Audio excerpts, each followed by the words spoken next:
That choice. I'm not afraid.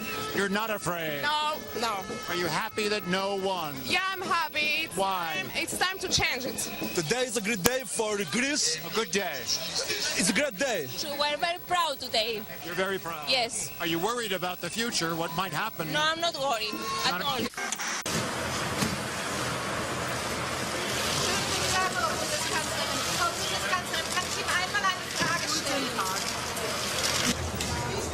Nach dem Auslaufen des zweiten Programms und nach dem mehr als klaren Nein in dem griechischen Referendum ist immer noch nicht die Grundlage dafür gegeben, dass wir Verhandlungen aufnehmen können für die Programmverhandlungen im Rahmen des ESM.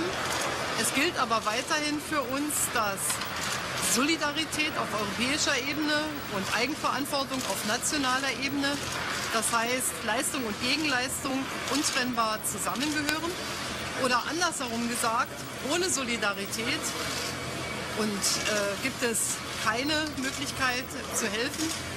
Déjame que cite las portadas que están apareciendo. El Mundo titula ya Grecia dice no a Europa. El Mundo no está tirando por Grecia, dice no a hacer determinadas reformas. El titular es dice no a Europa. Yo creo que es bastante representativo de cuál es la sensación y de los mensajes que estamos citando a lo largo del programa que están llegando.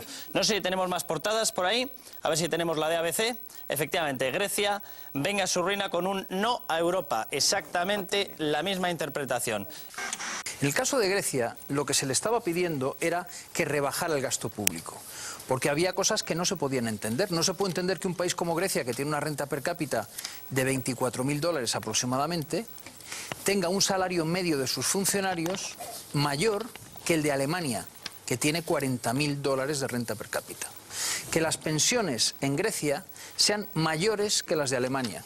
Que el salario mínimo en Grecia sea mayor que el de España. Sí hay una fiesta en Grecia cuando en la última semana se ha decidido ampliar la plantilla de empleados públicos en 1.500 personas, contratando, por ejemplo, 500 nuevos trabajadores de la televisión pública. Estas son las prioridades que tiene ahora mismo el gobierno de Syriza, o ampliando en 300 personas la plantilla del metro de Atenas. A mí no me parece que cuando tu país está contra las cuerdas, esa sea la forma de distribuir el gasto público y de ponerte a contratar justo cuando estás ahí. O sea, la ventaja de echar a Grecia del euro es que, primero, se demostraría que Europa va en serio y que el que no cumple las reglas fuera.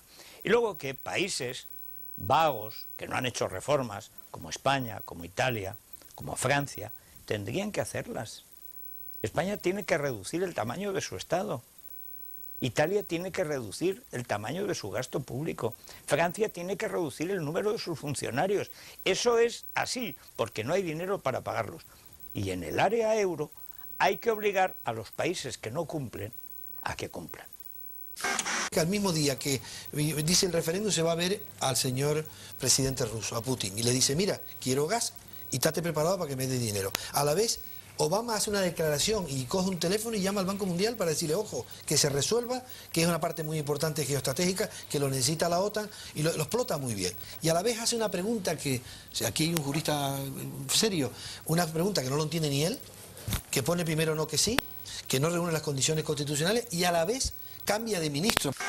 The banks in this country are running dry. If there is not new emergency money coming from the European Union in the next day or two, some of these banks are going to collapse. There's going to be real chaos. Of course, all of this being watched very closely by the United States. Por supuesto que de todo esto que les estamos contando de Grecia, del comportamiento del periodismo español en América Latina, sabemos muchísimo, porque hemos pasado por esa experiencia. También en lo que se refiere a los medios españoles, que no han parado nunca de hostigar a esos gobiernos que ellos entienden desobedientes del comportamiento que necesitan los bancos y las corporaciones, las multinacionales españolas, y para eso juegan. ¿Se acuerdan de lo que fue la vida de Ollanta Humala? ¿Cómo lo atacaban? Porque pensaban que era chavista. Entonces, con la CNN como vértice de toda la infamia, lo atacaron durísimamente. Vale la pena recordar este episodio. Primero, se deslinda políticamente de cualquier apoyo que pudiera expresar el presidente venezolano Hugo Chávez, o se deslinda de la ideología o la comparte. Gustaría implementar un gobierno revolucionario, pero un gobierno revolucionario al estilo venezolano. Y ahí quiero como plantearle si hay algo de ese gobierno que a usted le gusta, que rescataría para implementarlo en Perú. Le pregunta Piquitraqui, ¿es verdad que su candidatura fue financiada por Chávez con dinero de los venezolanos? No, mi candidatura ha sido financiada con dinero del pueblo peruano. Por último, señor Ollanta Humala, usted ha sido acusado de ser un chavista asolapado, de haber recibido plata de Chávez para su campaña política, de haber recibido dinero del narcotráfico, como hemos visto en las denuncias de las últimas horas, de haber asesinado a 2 personas, de haber sobornado a testigos en casos de abusos a derechos humanos. Es un militar golpista. ¿Cómo contrarrestar esa desconfianza que generan todos estos antecedentes que, dicho sea de paso, usted los ha rechazado? Mira, yo creo que la mejor forma ha sido la confianza que nos da el pueblo. Vamos a bajar un poquito en el mapa y vamos a instalarnos en Bolivia. Y vamos a ver lo que ocurre con Evo Morales. En vez de reconocerle que Evo cambió la ecuación, el 82% iba para afuera y el 18% quedaba adentro. Ahora es al revés, como si hubiera tomado el bolsillo y lo hubiera quitado. Así dio vuelta las cosas Evo Morales. Y jubiló prácticamente a todos los bolivianos, alfabetizó a todo su país, desde una situación muchísimo más desventajosa que la que tenían otros países de América Latina, porque había sido mucho más robado que otros. Pero no se le reconoce esto a Evo Morales. No es porque el Estado es fuerte, no es porque el Estado supo regular, no es porque el poder político de Bolivia supo plantarse frente al mundo. Es por la caridad, por la ayuda de algunas instituciones. XL Semanal, revista del grupo español Vocento que acompaña cada sábado a 23 diarios, publicaba un reportaje de 6 páginas a todo color con un sugestivo y esperanzador titular: Bolivia, el laboratorio contra la desnutrición. El texto comenzaba así: el país más pobre de América del Sur ha reducido su mortalidad infantil en un 45% en 5 años. Todo parecía anticipar un trabajo periodístico sobre el éxito de las políticas de salud pública del actual gobierno de Bolivia tras décadas de privatización y neoliberalismo. Pero nada más lejos de la realidad. En una segunda frase quedaba claro el sesgo ideológico del reportaje. No han sido los políticos, sino la labor callada y eficaz de UNICEF, una experiencia que ha dado la vuelta al mundo. Es decir, que la causa de la mejora espectacular en los indicadores de salud de todo un país de más de 10 millones de habitantes no son las políticas de salud pública, sino los proyectos de UNICEF. Detrás de estas cifras hay un esfuerzo constante por mejorar la situación de los menores de edad en Bolivia, un trabajo que lleva la firma de UNICEF, asegura el reportaje. Ni una palabra acerca de iniciativas gubernamentales como los bonos Juancito Pinto, Renta Dignidad y Juana Azurduy, que han contribuido de manera directa a la reducción de la mortalidad infantil, la mortalidad materna y la desnutrición infantil en Bolivia. Ni una alusión en el reportaje tampoco a que el gobierno de Evo Morales triplicó el presupuesto de salud pública en sus primeros 6 años, gracias en parte al incremento del 334% de los ingresos por hidrocarburos tras el proceso de nacionalización. ¿Es usted un presidente autoritario? Dígame, ¿autoritario de qué?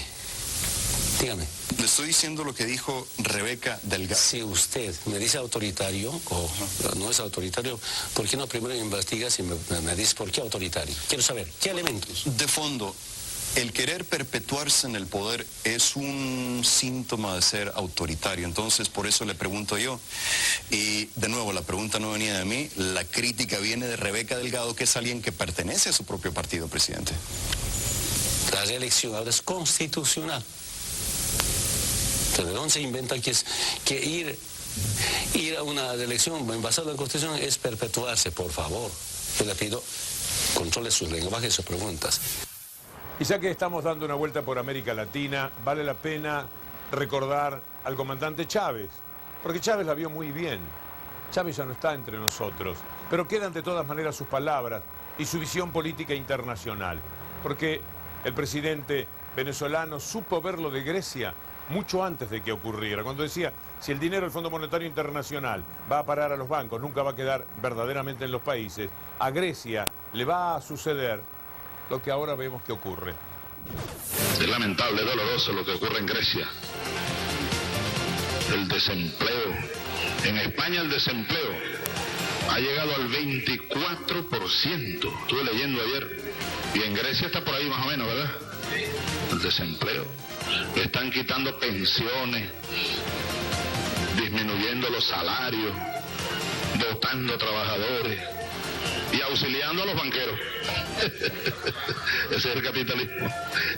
Con lo mismo que hizo aquí el doctor Caldera, que en paz descanse, el último gobierno de la Cuarta República. Auxilió a los banqueros y se llevaron, el pueblo, sálvese quien pueda. Ese es el capitalismo salvaje por sí mismo. Es su naturaleza.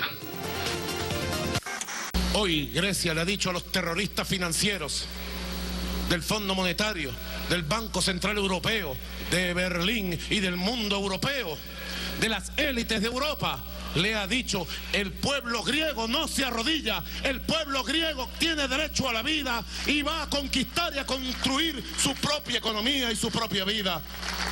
¡Salud al pueblo de Grecia! Yo tuve un encuentro esta semana muy especial con Juan Carlos Monedero, uno de los hombres pensantes más importantes de Podemos.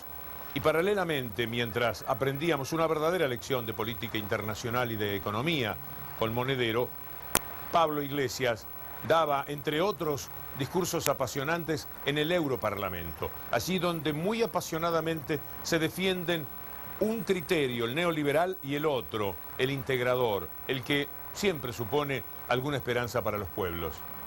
E allora io vorrei fargli delle domande a Juncker. La prima: ma lei sa quanto costa un litro di latte, un chilo di pane, un litro di benzina? Perché lei parla sempre di grandi cose, di grandi soldi, è in mezzo alle banche, alle multinazionali, vive con loro da sempre? Ma la gente, il popolo, ha d'altro a che fare, ha bisogno di altre risposte. Allora le faccio un esempio. Questa è la bandiera della Germania, questa è la bandiera dell'Europa. Io non voglio morire tedesco. O c'è l'Europa o c'è la Germania, altrimenti andando avanti così l'Europa diventa piccola, ma deve diventare piccola anche la Germania, la dobbiamo farla diventare più piccola, non può pretendere di comandare l'Europa, perché ci fu già uno che voleva prendersi l'Europa con il nazismo, non vogliamo adesso il nazismo economico e quindi secondo me bisogna cambiare un po' registro. Oppure, signor Juncker, le volevo chiedere, ma i 300 miliardi di investimento dove sono finiti? Oppure, ci sono due carte, questa è quella dell'euro e questa è la carta igienica. Secondo me oggi in Europa è più importante questo di questo con il vostro lavoro, perché voi fate andare l'Europa al macero, non state facendo quello che interessa al popolo e quindi lei sarebbe il primo che si dovrebbe dimettersi e chiedere scusa alla Grecia per quello che ha fatto e chiedere scusa a tutta l'Europa perché la state mandando economicamente al collasso, ci sono suicidi, ci sono un disastro económico, ci sono i clandestini e poi cosa vogliamo? Ojalá sepan escuchar ustedes, señor Weber, ojalá sepan escuchar ustedes, señor Juncker, lo que han dicho los griegos en el referéndum del pasado domingo. Quiero agradecer desde esta Cámara al pueblo griego, a su gobierno y a su presidente por haber levantado mejor que nadie durante los últimos meses la bandera de Europa. Europa no está siendo destruida porque haya ciudadanos que digan en referéndum que no están de acuerdo con las políticas de ajuste promovidas por la Troika y por el Fondo Monetario Internacional. Europa no se está destruyendo porque haya gobiernos que tengan la osadía de preguntar a su pueblo qué es lo que opinan. Lo que está destruyendo Europa es el totalitarismo financiero. Lo que destruye Europa es la arrogancia del gobierno alemán. Lo que destruye Europa es la capacidad, la incapacidad de ciertos gobernantes de defender a sus pueblos.